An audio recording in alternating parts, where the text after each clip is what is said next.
Voilà, je n'avais pas annoncé le thème de l'actu décalé. Avant de vous présenter les invités sur ce plateau, sachez que l'actu décalé a pour thème Bénin, tradition et paix pour la cohésion sociale.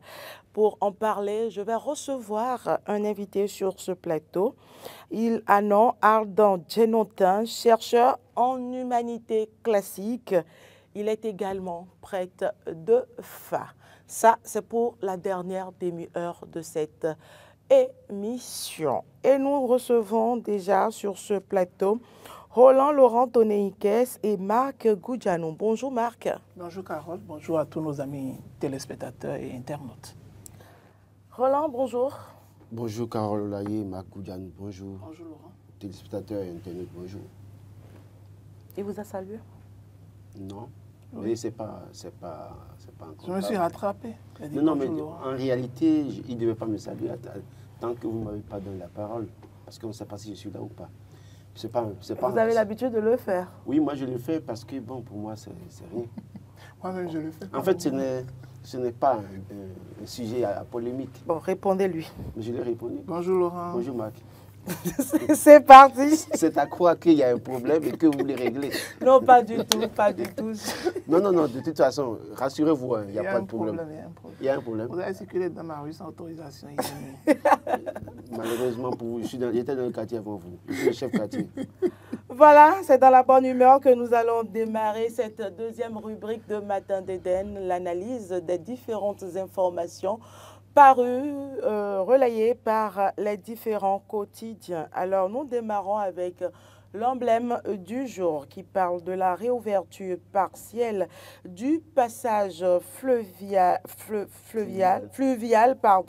entre le Bénin et le Niger vers une reprise progressive des échanges. Vous l'auriez compris, de l'international. Nous reviendrons au Bénin pour parler surtout politique. Marc Goudjanou. Oui, je pense que c'est une bonne chose parce que de façon non officielle, il faut dire que les citoyens arrivent quand même à transiter déjà un peu entre la frontière entre le Bénin et le Niger.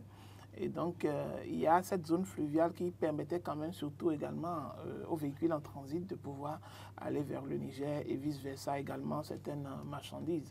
Et donc, cette réouverture partielle, parce que quand il le faisait, c'était de façon informelle qu'il le faisait.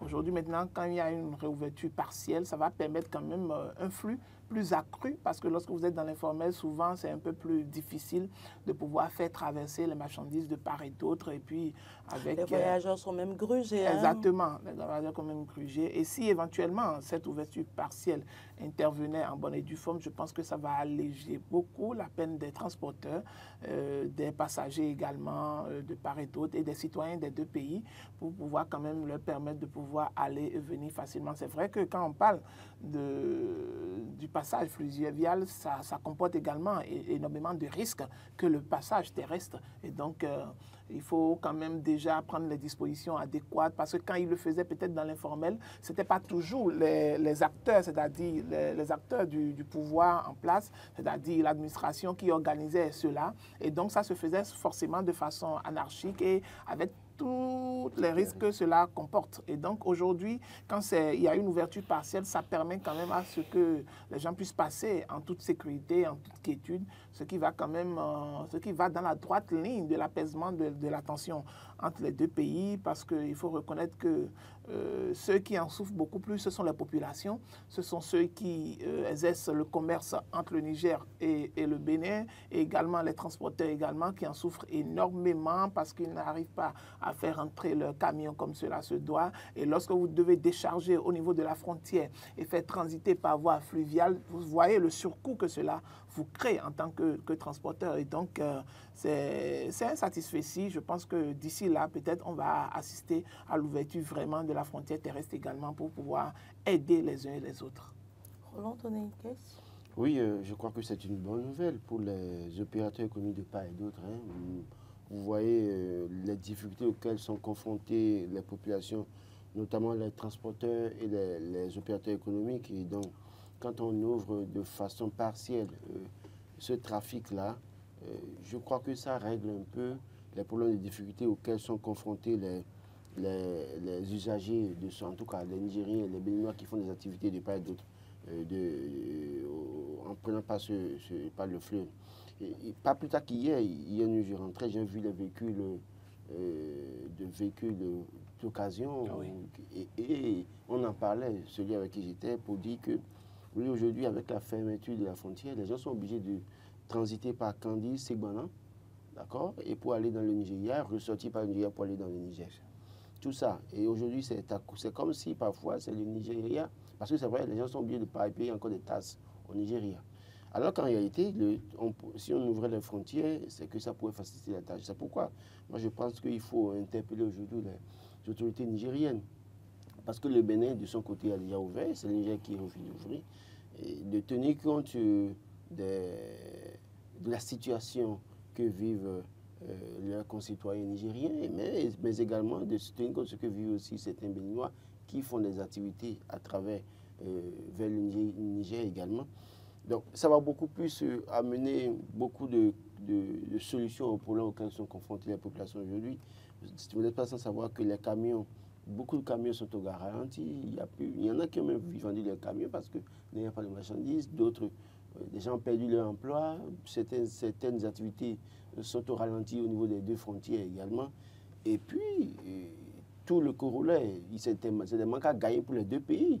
Qu'on le veuille ou non, pour le Bénin, c'est des manques à gagner, pour le Niger, c'est des manques à gagner. Et donc, si déjà le trafic fluvial partiellement est ouvert pour reprendre les activités, en tout cas pour faciliter, et Marc l'a rappelé, le fleuve, cela appelle des conditions idoines. Et les conditions idoines, c'est des gilets de sauvetage, c'est de contrôler le nombre de passagers par bac et autres, parce que malheureusement, c'est le problème que nous avons souvent. Nous autorisons, mais en réalité, il n'y a pas un corps de contrôle. C'est quand on est là subitement, on apprend qu'une barque qui devait contenir 10 personnes a pu prendre 40, 45 personnes, et puis il y a chavirement de barques, et puis il y a des décès, tout ça. On ne fait pas ça. Si vous avez pris l'initiative de relancer le trafic par là, la moindre des choses, c'est d'abord de prévoir les gilets de sauvetage, mais en même temps de mettre en place un système de contrôle pour empêcher, pour éviter à l'avenir les cas de chavirement de barques ou de naufrage et autres. Je crois que c'est le plus important dans ce qui se fait. Mais espérer que, de part et d'autre, que ce soit du Niger, parce que oui, le chef de l'État a dit, le Bénin a ouvert ses frontières, il y a la main tendue du Bénin, donc le Niger doit pouvoir faire la même chose. C'est vrai qu'il continue de condamner le Bénin ou d'accuser le Bénin sur bien des sujets. Il revient aux autorités béninoises aussi de trouver la formule. C'est pour ça, justement, lundi, on parlait du cas de... lundi ou mardi, on parlait du cas de Gildas Agoncan pour dire l'idéal aujourd'hui, ce n'est pas de le sanctionner, parce que le sanctionner et le révoquer contribuerait à envenimer la situation. Et donc, il vaut mieux trouver les voies et moyens pour ramener la paix à terre, merci. Et puis après, que les autorités gouvernement du Bénin aussi, je pense que dans tout ça, c'est le discours qui compte en réalité aujourd'hui. Vous savez, à un moment donné, on voit que tout le monde envoyait des pics au Niger, tout le monde attaquait Tiani, et nous oublions que le monde est devenu aujourd'hui un village planétaire. Tout ce que vous écrivez à 8h05, le Nigérien peut lire ça à 8h05. Et donc, du coup, il faut que nous puissions aussi revoir, que ce soit les gouvernants font déjà un travail avec la main, tu as entendu, mais il revient aux citoyens aussi de faire en sorte que tous les discours soient des discours qui apaisent, voilà, qui préservent la paix, et ça va beaucoup plus, puisque vous voyez les mêmes émissions, quand vous voyez les émissions que nous avions réalisées sur le cas du Niger, il y a eu tellement de Nigériens qui ont suivi les émissions et qui venaient répondre directement, c'est-à-dire ils venaient en même temps commenter. Et ça montre clairement combien de fois ils sont très regardants sur tout ce qui se passe du côté du Bénin, sur tout ce qui se dit du côté du Bénin. Il nous revient de trouver les voies et moyens. Mais comme je le dis, j'en appelle à la bonne conscience ou bonne volonté du général Tiani, qu'il comprenne que ça a trop duré. Il vaut mieux maintenant revoir sa posture, ouvrir les frontières et relancer les activités pour qu'il y ait une relance effective des activités entre le Bénin et le Niger pour faciliter la tâche aux usagers. Voilà, l'information phare de ce matin relayée par presque tous les quotidiens parus ce jour. Il s'agit du financement public de la mission d'audit du fichier électoral.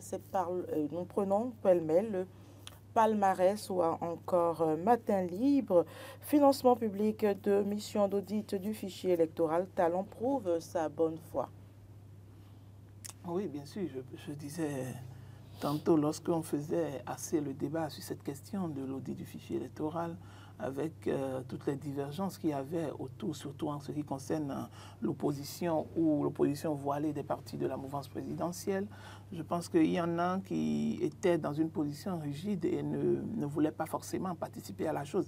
Et lors des débats, moi je l'ai toujours dit, j'ai dit que l'opposition, normalement, du moment où le chef de l'État a manifesté la volonté et qu'il a mis à leur disposition le ministre de la Justice pour les aider dans l'évolution des travaux, donc, normalement, ils ne devaient pas forcément attendre qu'ils aient donné leur quitus ou non. Normalement, l'audit du fichier pouvait avoir lieu. La seule chose que recherchaient surtout les partis de l'opposition, c'était un consensus autour de la question pour que les uns et les autres ne se sentent pas délaissés par la question de l'audit du fichier électoral. Et donc, c'est pour ça qu'ils avaient entrepris quand même faire des rencontres avec les partis de la mouvance présidentielle pour pouvoir quand même essayer de s'entendre sur au moins ce minimum-là. Mais on a vu la position que les uns et les autres avaient manifestée par rapport à ce sujet. Et même à l'occasion, moi, je m'interrogeais, je me disais, puisque la plupart des partis de la mouvance présidentielle ont pour chef le chef de l'État qui normalement chapeaute tous ces partis, et que le chef de l'État manifeste cette volonté et qu'on voit déjà ces partis de la mouvance présidentielle dans une position rigide par rapport à ce taudis, ça m'interpellait et je me disais, ben, quand même, il y a quelque chose qui ne va pas. Parce que généralement, la plus grande partie des directives qui sont données par le chef de l'État sont suivies normalement par ces partis de la mouvance présidentielle. Et comment se fait-il que, malgré que le chef de l'État ait manifesté cette volonté déjà en 2023 et en 2024 pour l'opérationnalisation réelle, et que ces partis se trouvent dans cette position, moi je me disais, bon, peut-être que c'était un jeu de dupes. Ça, c'est ce que je me disais jusqu'à ce que le Conseil des ministres d'hier ait quand même décidé quand même de leur allouer ces fonds qui vont permettre à ce comité quand même de pouvoir faire ce taudis. C'est louable et cela montre en réalité également cette bonne volonté du chef de l'État, n'en déplaise à certains peut-être, et même parfois à certains acteurs de l'opposition, que le chef de l'État a cette volonté quand même de pouvoir, si possible, auditer ce fichier, la toiletter, les choses qui ne vont pas, parce que ce n'est pas seulement le chef de l'État qui va être actif ou bien qui va participer seulement à ce taudis-là. Bon, pas participer, je veux dire, mais en matière d'élection ou en matière électorale, ce n'est pas seulement ces partis qui vont pouvoir quand même participer et utiliser ce fichier-là, mais c'est tous les partis politiques qui vont pouvoir utiliser ce fichier électoral.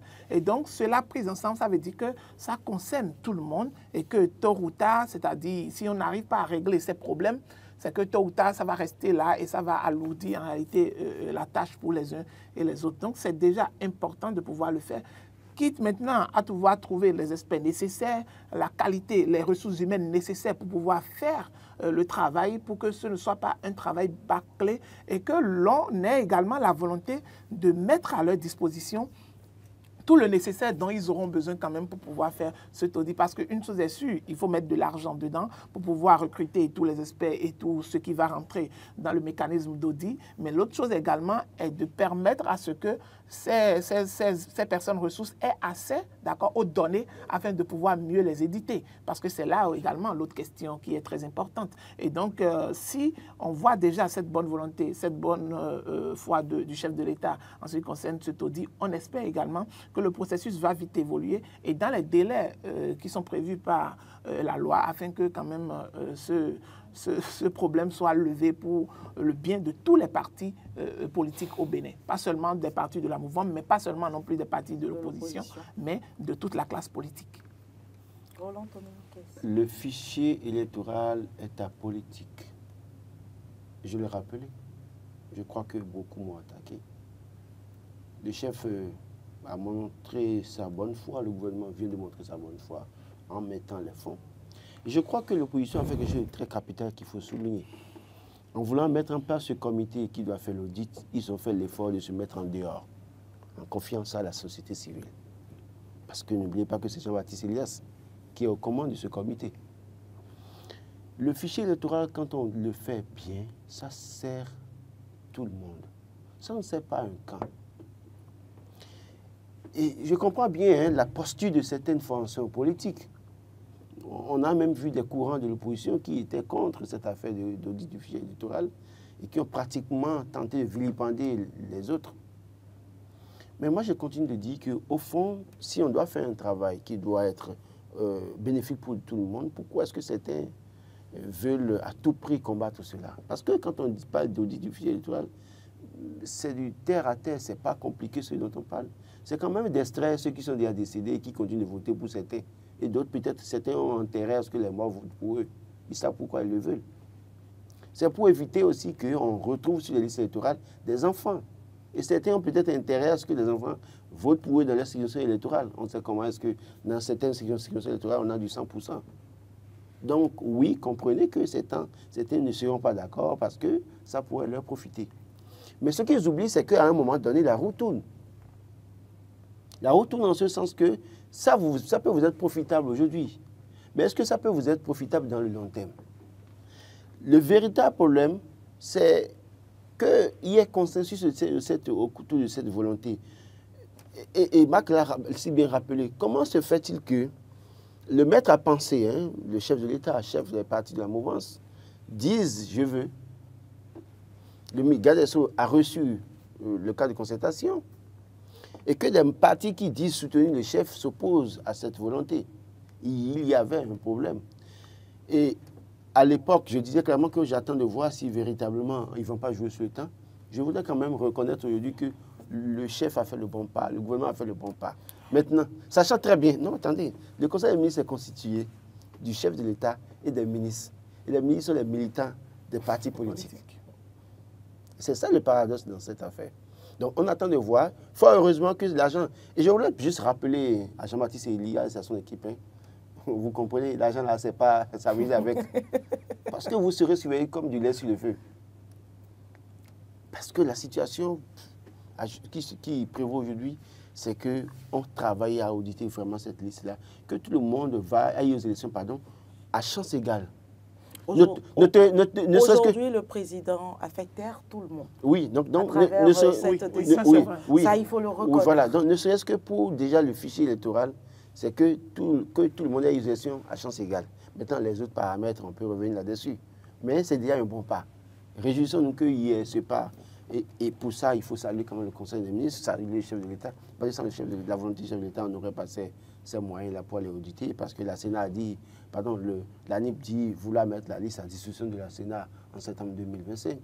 Je l'ai évoqué lundi pour dire, mais le délai, sachant que nous sommes à la veille pratiquement des élections, pour dépôt des candidatures, est-ce que les candidats auront le temps, les partis auront le temps de pouvoir travailler sur cette liste-là en ce moment-là? Et quand on met les moyens maintenant, ça permet quand même à ce comité de commencer son travail très tôt, n'en déplaise à ceux qui peut-être vont vouloir mettre des bâtons dans les roues, continuer à mettre les bâtons dans les roues parce que rendre propre et transparente cette liste ne les arrange guère. Voilà, vous en parlez tout à l'heure, FCBE, le rejet de l'audit du fichier électoral, une posture paradoxale. Oui, je pense que Laurent l'évoquait tout à l'heure dans son analyse lorsqu'il parle de la façon dont c'est tellement étonnant de pouvoir voir certains partis, même se réclamant de l'opposition, être contre cet audit du fichier électoral. Et c'est là on voit la position paradoxale de FCBE, parce que normalement, lorsque vous allez à la conquête du pouvoir, ça veut dire que les autres arrivent à défendre les mêmes idéaux que vous et cherchent quand même à gagner le pouvoir tout comme vous. Ce serait quand même paradoxal que l'on vous voit dans une posture où vous êtes en train d'aller contre tout ce qui peut participer à la bonne marche des élections. C'est quand même bizarre, parce que normalement, ils devaient être même les premiers à pouvoir encourager cette initiative-là, à soutenir l'initiative, mais on les voit dans une position quand même un peu bizarre, qui en réalité alimente encore un peu plus les polémiques qui existaient par rapport à leur réelle appartenance à l'opposition. Est-ce une opposition modérée?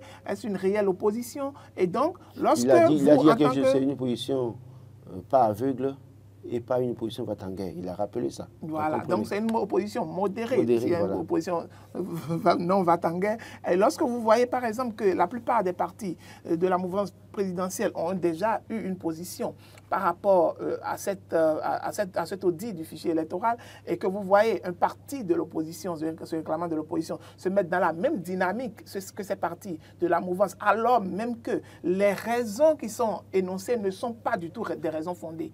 Ce n'est pas du tout des raisons fondées. Alors on se demande, mais en quoi est-ce que cela devait normalement gêner un parti qui veut aller quand même, aller chercher des députés, aller chercher des maires, aller même pour pouvoir quand même s'associer peut-être avec d'autres pour pouvoir trouver le prochain président de la République. Comment un parti comme ça peut déjà commencer par dire qu'il est contre un audit d'un fichier qui va permettre quand même de pouvoir avoir une élection transparente et de pouvoir avoir une alternance au niveau du pouvoir? C'est pourquoi on trouvera toujours la FCBE, pas totalement comme un parti de l'opposition à part entière, mais avec des positions un peu mitigées, avec des réactions qui ne cadrent pas en réalité avec la réelle politique normalement d'un parti de l'opposition. Parce qu'un parti de l'opposition est là pour faire quoi en réalité? C'est pour pouvoir quand même essayer de voir les dysfonctionnements dans le gouvernement en place, voilà, du pouvoir en place, et de pouvoir dénoncer un certain nombre de choses qui concernent en réalité la vie des populations, la vie des citoyens, et par rapport également au système politique qui est mis en place. Mais on ne les voit pas sur ce champ. Et dès que d'autres partis se réclamant également de l'opposition comme eux arrivent à avoir des initiatives, ils sont encore contre. Alors, c'est normal que nous également et que tous les autres citoyens du pays puissent se poser les réelles questions et puissent savoir avec qui on a réellement affaire. C'est là également on voit cette position qui est quand même un peu bizarre et qui n'étonne pas. Pour tout observateur normalement sérieux, la position de FCBE ne devait pas normalement étonner, mais il relève à ce que quand même l'on puisse quand même analyser dans le fond pour voir Pourquoi avec vous dites qui... que la réaction de FCBE... Non, ça n'étonne pas parce qu'on les a toujours vus dans cette position-là. Tel que Laurent l'a dit, et même dans leur déclaration, dans leur dit, on sent déjà que ce ne sont pas, c'est pas un parti quand même de contre-pouvoir comme ça devait l'être. Ce n'est pas un parti critique envers les actions du gouvernement parce qu'on sait qu'un gouvernement ne peut jamais tout faire de façon parfaite. Et donc, il y a des insuffisances, il y a des incohérences, et il y a des souffrances des populations qui sont relayées un peu partout dans le pays. Et normalement, ça devait être le chemin de bataille de ces partis de l'opposition afin de pouvoir défendre, exactement, afin de pouvoir défendre quand même ces populations-là. Et lorsque vous ne les retrouvez pas dans cette position, c'est normal. Ça n'étonne pas, hein, ça n'étonne pas tout ce qui peut venir d'eux en ce qui concerne leur opposition à cet audit du fichier électoral. Bon, moi, je vais accorder une situation atténuante au parti FCBE. C'est vrai que, vous savez, ils ne sont pas mes amis. Parce que j'ai toujours dit, j'avais annoncé quand même que quand les démocrates iront aux élections, ils vont disparaître de l'échiquier. Et donc, 2023 a quand même fait parler de la réalité politique au Bénin, où ils n'ont pas réussi à avoir enlevé même pas un siège. Hein. Mais le problème véritable que nous avons, je pense qu'aujourd'hui, le parti, les FCB, il faut les comprendre. Parce qu'ils étaient tous ensemble avec ces ténors du parti des démocrates. Et on ne sait pas par quelle magie, par quelle chimie ils sont devenus les patrons. Et ils ont fait la pluie et le beau temps, notamment au détour des élections communales 2020. Ils étaient la première formation politique. Paul Roumbé était quand même le chef de file de l'opposition.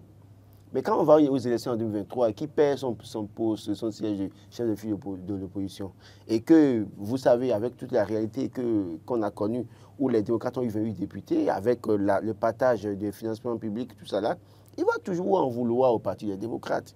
Parce que l'existence du Parti des démocrates fait disparaître progressivement le parti FCBE. Donc c'est le jeu politique. C'était prévisible. Oui, mais c'est prévisible. Seulement que lui, dans sa posture, je le comprends, il ne sera jamais d'accord de disparaître aussi facilement.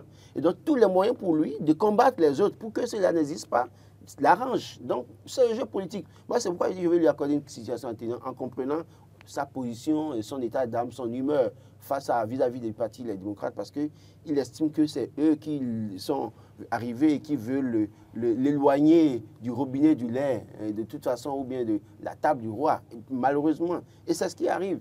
Je crois qu'au-delà de tout, on doit quand même demander à Paul Onkpé de revoir son combat en réalité. Parce que si vous êtes chef de file d'opposition, vous étiez chef de file d'opposition en toi, vous étiez responsable national d'un parti politique, vous allez aux élections, et que vous n'avez pas réussi à vous faire élire vous-même dans votre localité, ça pose un problème. Et que si vous n'avez eu que 7 communes, même bon, à l'époque quand même ils ont fait un travail, avoir 7 communes à cette époque-là, avec tous les jeux politiques qu'on connaissait, c'est déjà un effort louable. Mais l'absence des autres a été leur force. Mais dès lors que les autres viennent et que vous constatez que vous disparaissez, c'est à vous de revoir votre bataille, c'est à vous de revoir l'essentiel du combat. Comment est-ce que vous continuez? Et ça ne sert à rien de vouloir à tout prix combattre les idées ou les initiatives du Parti des démocrates. Je crois qu'aujourd'hui, on a beaucoup plus besoin que les opposants se mettent ensemble, que la mouvance aussi se mette ensemble et que maintenant qu'on ait un jeu de face à face plutôt que de voir... Parce que vous imaginez si le parti FCB avait des élus et qui pourraient lui permettre d'avoir les parrainages, soyez sûr qu'ils allaient présenter un candidat également pour la présidentielle. Fort malheureusement pour eux, ils n'ont pas d'élus. En toi, le nom ne suffit pas. Mais pour les élections communales législatives, et je te demande si vous êtes conscient que vous ne pouvez pas faire le poids. Parce que là, maintenant, il a parlé de 20%. Hein. Il a parlé de 20% dans chaque circonscription électorale. Est-ce que le parti FCBE a les moyens? Est-ce que ce que fait le parti FCBE ne contribuera pas à émietter les voix pour affaiblir davantage le parti, l'opposition en général? Parce qu'il y a également MPL, il y a JSR de Antoine Guédou-Vice et puis il y a MPL, il y a, comment vous appelez, le NFN, et tous ceux-là aujourd'hui, est-ce que les autres sont quand même dans le comité dans le cadre de concertation de l'opposition qui a proposé l'audit et le parti FCB se retrouve pratiquement seul. Bon, il y a aussi quand même rassuré l'espoir qui ne se met plus dans les regroupements. Donc dans tout ça, est-ce que véritablement ce qui se passe renforcera l'opposition ou ça va affaiblir l'opposition? Je pense que ça va affaiblir l'opposition. Et moi, je voudrais revenir même sur des propos que Paul Onkpé a tenus lors de... Oui, il disait quand même que on a constaté que lors des élections présidentielles, il y a des électeurs qui n'ont pas pu retrouver leur nom sur la liste électorale. D'accord? Et de deux, il souligne encore un second point, il dit que ce serait de l'argent qui serait utilisé pour ce taudis-là. Moi, je trouve quand même un peu bizarre qu'il puisse tenir... Lorsque vous reconnaissez déjà qu'au niveau des listes qui ont été affichées, des gens n'ont pas pu reconnaître leur nom, d'accord, pour les élections présidentielles, ça veut dire que vous relevez qu'il y a un problème. Et mieux, vous dites qu'il y a même certains dont les lieux de vote sont très distants de leur lieu d'inscription.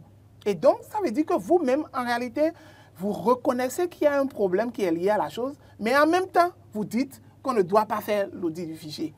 En même temps, vous dites pourquoi on doit financer, alors que vous savez que l'argent ne veut pas venir des partis politiques, l'argent ne veut pas venir de vos poches, et que c'est l'argent c'est le gouvernement qui va mettre à disposition.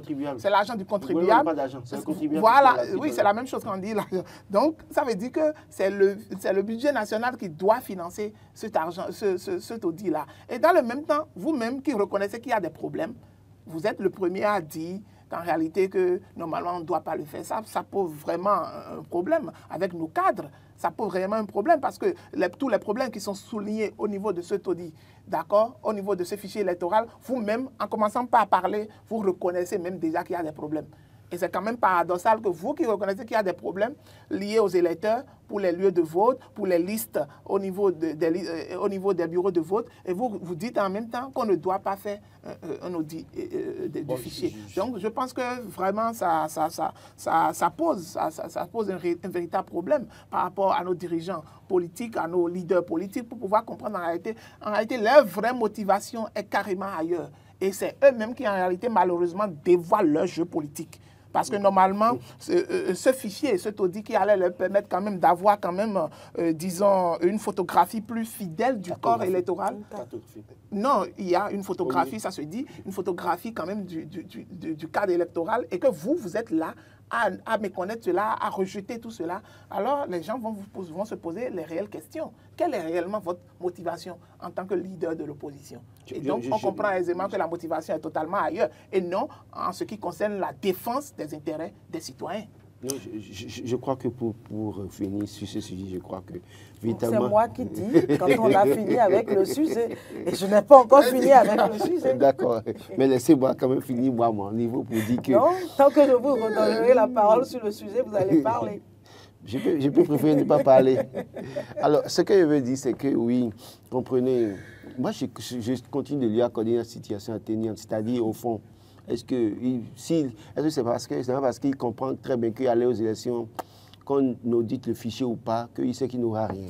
Donc attendez, maintenant il va se mettre un jour, jeu de tout fait, et pour dire, bon, nous on ne veut pas, et puis après. Parce que la dernière fois, j'ai vu quand même, il dit que quelqu'un a écrit la remontada du parti FCB.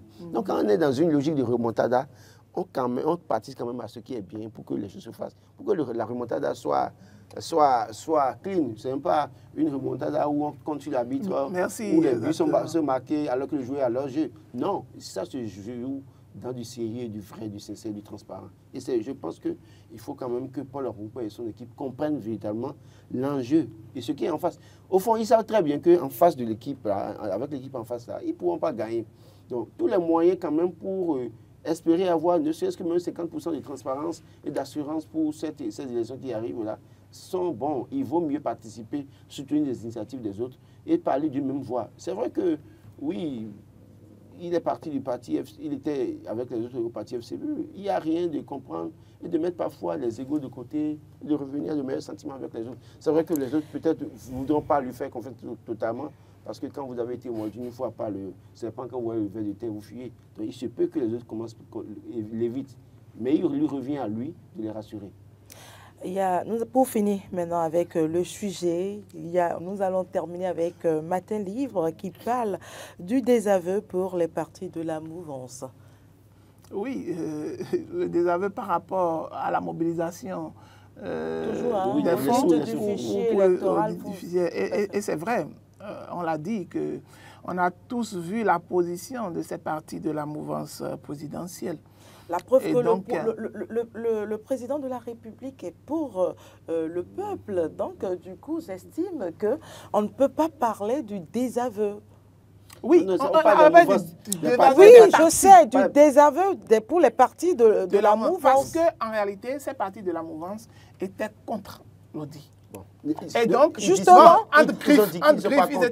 ils étaient dans... Ils soulevaient voilà, justement, le respect des tests, des normes. Voilà, donc... Bien qu'on sache qu'en réalité, les intentions sont ailleurs. Et donc... Les intentions peuvent être ailleurs. Mais... Parce qu'en réalité, tout ce qui... Bon, c'est vrai qu'on pourrait encore revenir sur ce débat en ce qui concerne ce qu'ils évoquent encore en matière juridique. On peut encore revenir sur ce débat-là.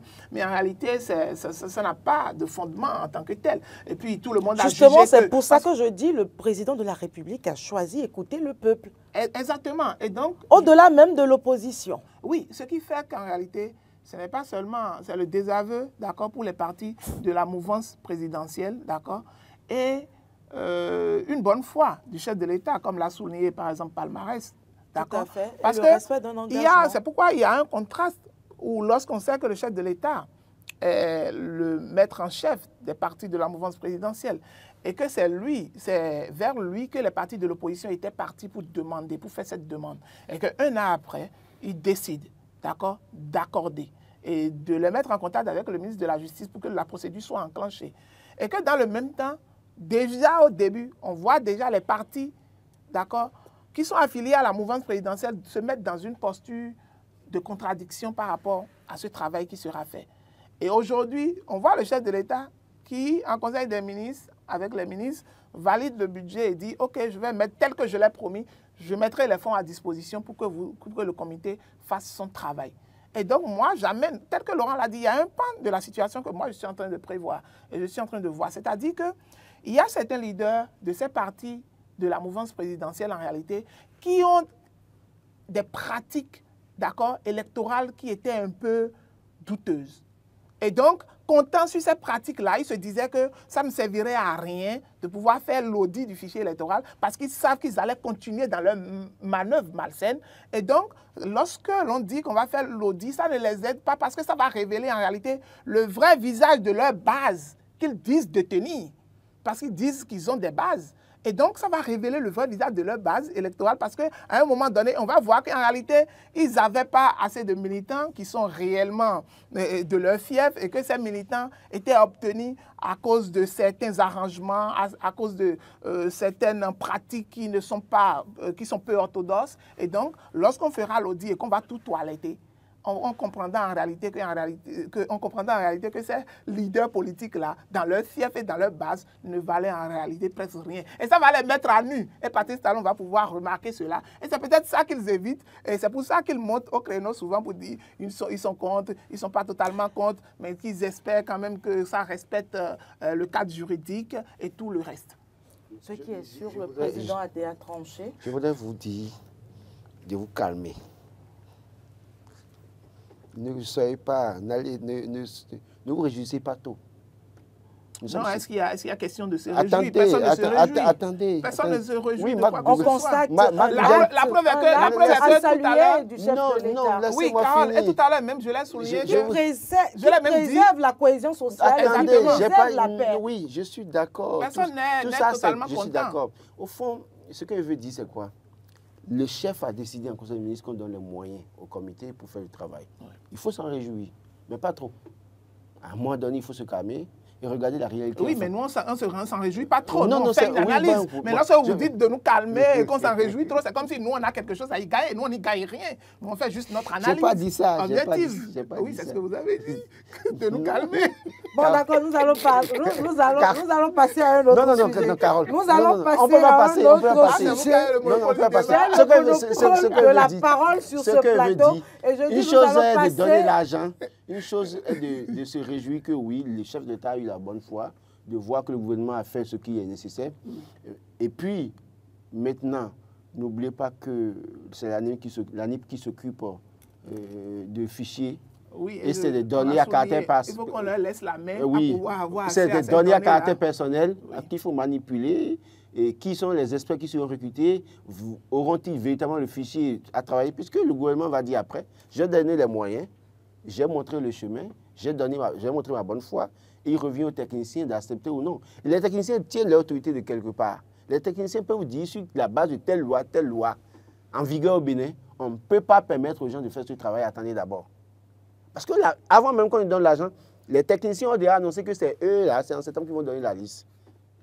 Donc, comprenez clairement que, oui, une chose est de se réjouir que l'argent est débloqué, mais prions que les conditions soient, en tout cas, qu'on mette tout en œuvre pour que ça se fasse. De toute façon, on reste optimiste. Oui, non, je ne veux pas être optimiste par rapport à la question. C'est quand même, vous comprenez, pourquoi on parle de bonne foi. J'ai dit, le chef a eu la bonne foi. Le fichier électoral n'est pas du tout politique. Je dis, le fichier électoral, le chef a donné l'argent, je le félicite. Monsieur le Président, merci pour avoir quand même montré le chemin que vous voulez vraiment de ce que je dis. Merci au gouvernement également. Les techniciens peuvent se baser sur des lois en vigueur au Bénin, notamment sur la manipulation des données à caractère personnel pour dire attention, on ne peut pas faire ça maintenant. Attendez, puisqu'ils ont déjà annoncé les couleurs avant ça, pour dire que c'est en septembre, ils seront disponibles pour donner la liste. Donc c'est pour ça que je dis, prions que tout aille pour le mieux. Merci. Nous allons. Même si vous ne voulez pas que j'aille plus loin que ça. Non, pourquoi?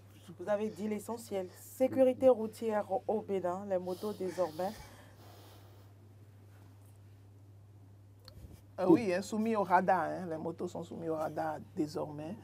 C'est vrai qu'il faut reconnaître qu'avant, on était habitué à ce que ce soit les véhicules qui subissent la loi des radars, mais malheureusement, aujourd'hui, ce sont les motos également, les radars mobiles pour contrôler également les motocyclistes.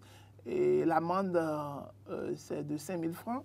Et lorsque vous dépassez 60 km/h, ça veut dire que le radar va vous prendre.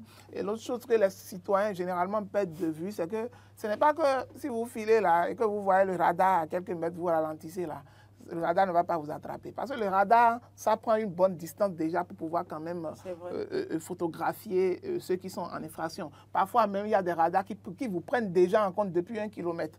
D'accord? Et donc, que 100 vous... kilomètres, même 2. Oui, donc lorsque vous venez vers l'agent, il vous prend et vous allez vous remarquer, mais non, regardez, je ne roulais pas, mais depuis peut-être longtemps, vous roulez à plus de 60 km/h. Le véritable problème qui se pose à ce niveau et que moi j'aimerais souligner, c'est que les agents fassent le travail de façon professionnelle. De façon professionnelle parce que vous savez, lorsque vous êtes à voiture et vous êtes à moto, ce n'est pas la même distance de sécurité. D'accord?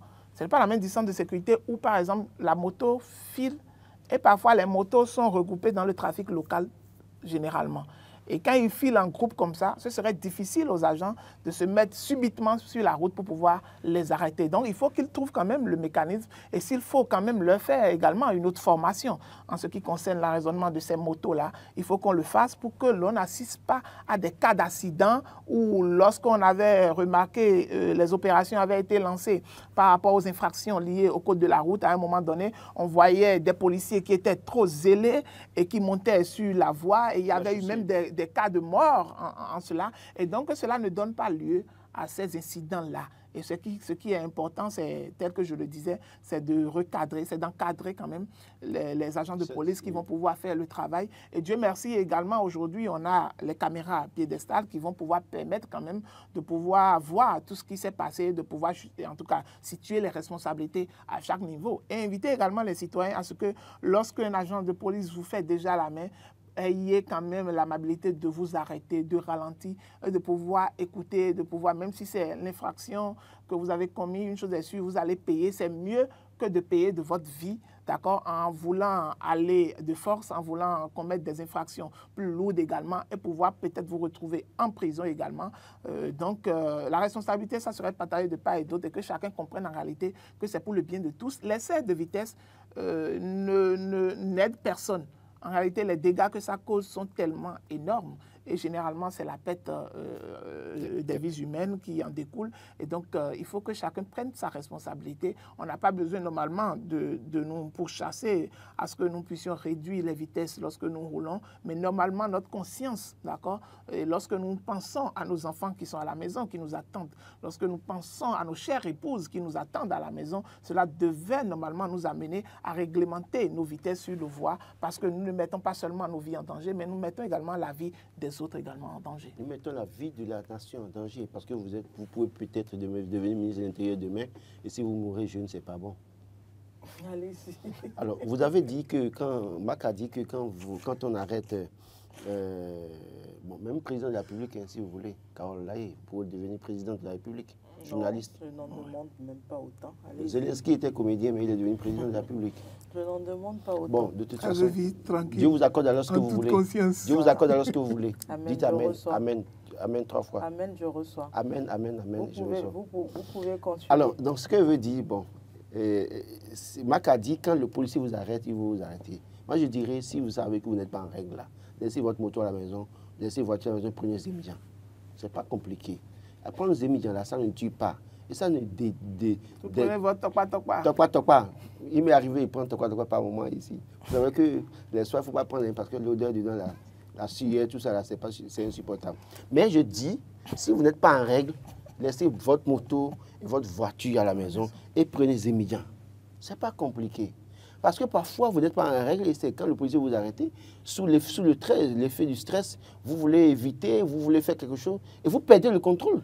Vous pouvez aller cogner une autre voiture, tuer quelqu'un, renverser un policier, avec tout ce que ça comporte comme risque aujourd'hui. Notamment concernant comment vous appelez, le radar pour les motocyclistes, je pense véritablement que certainement ils vont faire ce travail sur les tronçons où il n'y a pas de piste cyclable pour les motos. Et donc, à ce niveau, vous savez que mon moto et vos voitures roulent à la fois. Et donc, c'est certainement parce que s'ils doivent mettre radar sur quand même le tronçon Calavi, Cotonou, maintenant, je ne sais pas, ça va être quoi? Non, ils n'ont qu'à regarder dedans. Ils n'ont qu'à regarder dedans. Vous savez que je ne connais plus moto.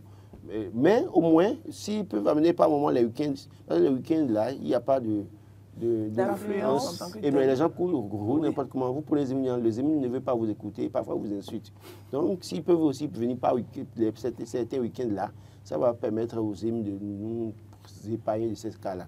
mais notamment les tronçons où il n'y a pas de trafic local, je pense que c'est très important. Il arrive d'un moment où vous avez envie d'aller à Ouida, où vous n'avez pas envie de prendre un taxi parce que vous voulez aller très vite. Mais le ZEM vous prend aussi, parfois aussi, il roule n'importe comment. Hein. Donc, je crois que c'est ça. Chacun n'a qu'à respecter le code de la route. Chacun n'a qu'à faire l'effort d'être en règle. Si nous sommes en règle, nous n'avons pas à avoir peur du policier. Un ami me racontait une histoire il y a quelques jours, ils étaient deux dans une voiture, et puis un policier les arrête pour dire, il les salue, il dit, ben, coupez le moteur.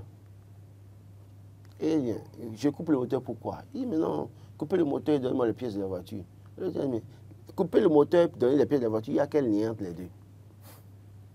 Et le second qui n'est pas vraiment à commencer par dire, mais comment vous pouvez demander à quelqu'un de couper le moteur? Si vous voulez des pièces, on vous donne les pièces.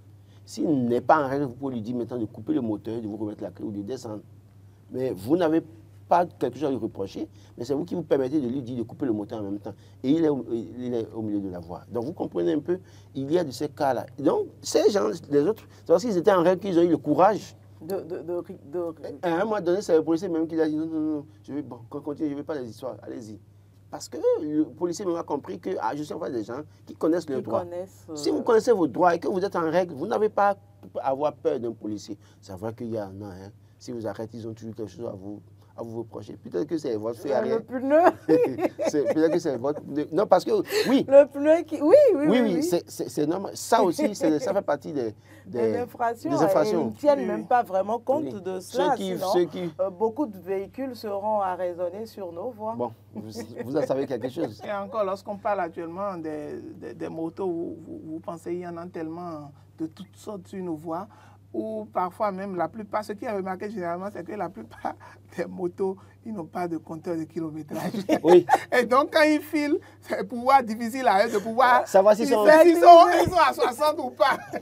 Donc ça serait plus facile pour eux de tomber dans le piège des radars et malheureusement pour eux, ils vont payer, ils vont subir les frais. Et moi je demande à ce que surtout sur les grandes voies, les grands axes, parce que lorsque vous prenez la voie de Porte-Novo par exemple, d'accord, la voie de Ouida, telle que Laurent l'a dit, la voie qui tend peut-être à Kassato vers Alada, par exemple, il faut faire des contrôles vraiment réguliers sur ces voies-là parce que les gens, ils ont beaucoup plus tendance à avoir l'excès de vitesse sur ces voies parce qu'ils se disent, parfois, il n'y a pas de trafic local. Nos frères et sœurs, alors que encore malheureusement...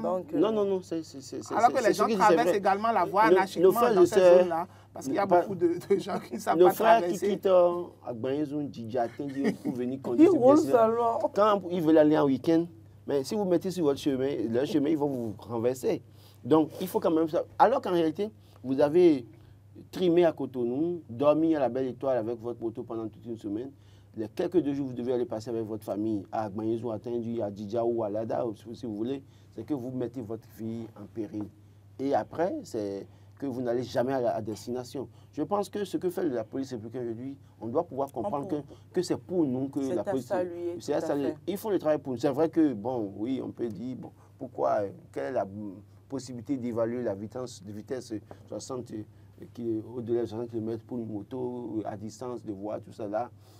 On peut se poser des questions. Moi, je pense que oui. Moi, j'aurais aimé qu'on n'amène pas le radar pour leur prendre de l'argent pour autant comme ça.